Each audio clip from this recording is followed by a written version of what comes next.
Valencia, Spain. I have 226 furious strength thundering between my legs, my kickstand is up and I'm prepared to handle Circuit Ricardo Tormo on board the all-new Ducati Panigale V4, the most very expected sport bike of the year.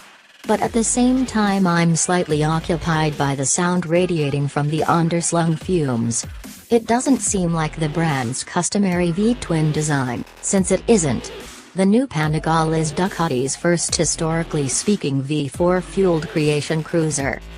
To place this in wording perusers not personally acquainted with Ducati's history can identify with, the dubious move to a V4 is likened to Porsche's relinquishment of air-cooled motors, or the zap of hypercars.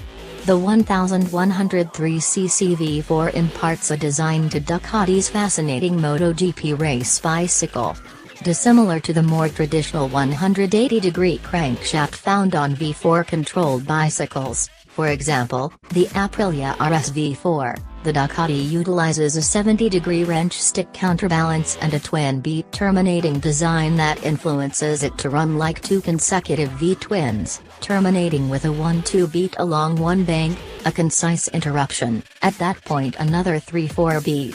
Close your eyes, and it sounds a bit like a Ducati V-twin, yet with a marginally less unpredictable and staccato cadence. The sound is profound, strong and natural, related, however not precisely the same.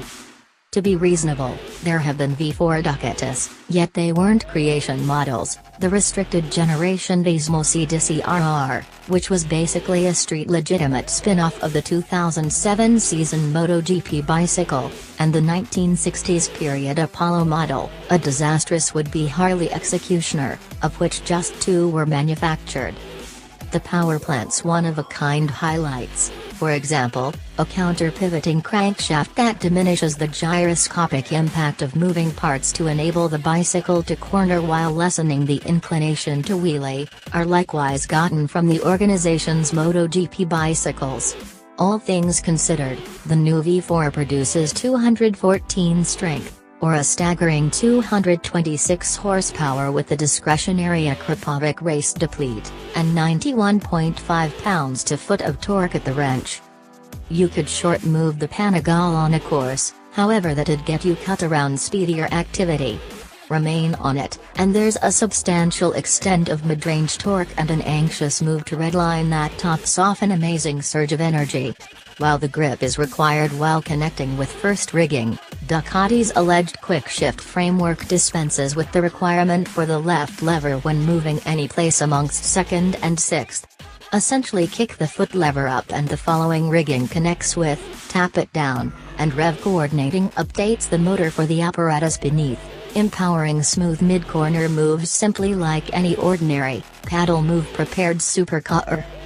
With 14 hands over only under 2.5 miles, Valencia is a shockingly specialized track for this powerful superbike. A bigger scale track, for example, Circuit of the Americas, as utilized for the 1199 Panigale R, may have been a more evident decision. Yet, handling Valencia's first corner, a sharp left-hand clip, uncovers this 430-pound cruiser alters course less demanding than you may anticipate. Mid-corner following feels strong and stable, and the bicycle reacts reassuringly well to directing sources of info thanks to a limited extent to Ducati's new aluminum outline. Weighing just 9.2 pounds, the twin fight setup mounts straightforwardly to the motor, which is tilted 42 degrees in reverse for a lower focus of gravity. The edge's relationship to the motor offers included torsional soundness for improved feel. The power plant, by chance, is additionally utilized as a grapple point for the back suspension and swing arm.